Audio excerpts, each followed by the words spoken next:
Ito nga bang San Miguel Beer ay gagawa ng trade kasama itong bagong coach ng Phoenix na si Charles Chu.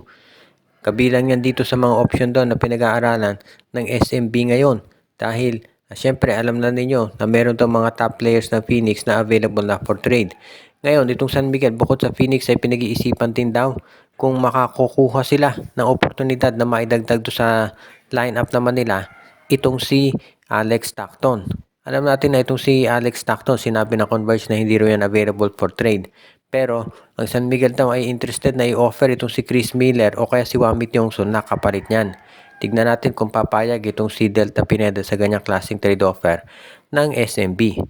Ngayon, bukod dito kay Stockton at dito sa posibleng pag-trade sa Phoenix Fuel Masters, pinag-aaralan din daw ng management ng SMB kung makukumbinsin nila itong si Mikey Williams na maglaro na para sa kanila. Mukhang siya yung naiisip ng Converge na i-trade sa SMB kaysa dito kay Alex Stockton. Kung sakasakali magandang addition dito sa lineup ng San Miguel itong si Mikey Williams. Pero syempre alam natin na merong risk kung yan ay kukunin ng SMB. Ang mga trade na ito ay binabalak ng San Miguel na gawin bago magsimula yung finals o kaya sa kalagitnaan ng finals kung kinakailangan. Pero bukod dito meron pa tayong nasagap na balita na ito raw SMB. Usap na rin itong Blackwater Bossing dahil mukhang itong Bossing nakita na nila na itong si Cedric Bearfield mukhang hindi magtatagal dito sa kanilang roster. Kaya nga baka pumayag na sila na itong si Bearfield ay matrade na dito sa San Miguel kapalit nga nitong si Wamit Yongson o kaya itong si Chris Miller. Kung yan ang mangyayari, sa tingin ko magiging very advantageous ito sa San Miguel dahil ang hinahanap nila ngayon yung isang scoring point guard dahil hindi naman nagiging consistent nga itong si Wamit Yongson. Kaya good move kung itong si Bearfield sa kanila mapunta. Ang TNT tropang 5G daw ngayon ay gusto na magdagdag ng isa pang big man sa kanilang lineup at ang nakikita nila ngayon na pwedeng maisama dyan ay itong si Will Gosum, ang first round draft pick ng Phoenix Fuel Masters. Si Gosum ay 6'8 player, dating MVP ng NCAA at siya ngayon yung gustong makuha talaga nitong TNT.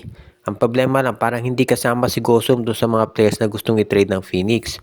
Baka kailangan medyo matindi yung i-offer nitong si Coach Chot Reyes para makuha niya itong si Will Gosum mula dito sa Fuel Masters.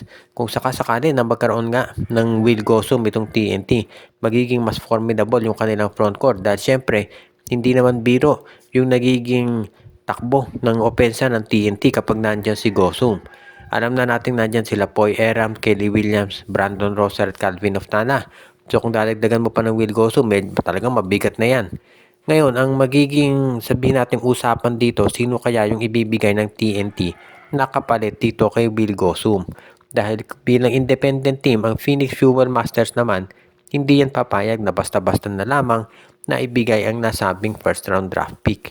Kaya nga kung ito'y matutuloy sa tingin ko, magiging isa na to sa aabangan natin na talagang magpapalakas dito sa tropang 5G. Madalas nakafocus yung attention ng mga fans dito sa gagawing adjustment ng TNT dahil nga na-injure si Rondae Hollis Jefferson. Pero hindi lang yung import ang kukunin nila, kung hindi maski na yung mga local players. Dahil alam din ng TNT na itong San Miguel at Ginebra build up ang gagawin yan. Kaya hindi naman siyempre magpapahuli itong si Chot Reyes. Inamin nga ni Coach Chot na kasi na nagbi-build up ng mga players ay dahil nga dito sa San Miguel. Kaya nga yung pagkuha dito kay Will Gosum, inaasahan natin na iyan talaga ay susubukan nilang gawin talaga.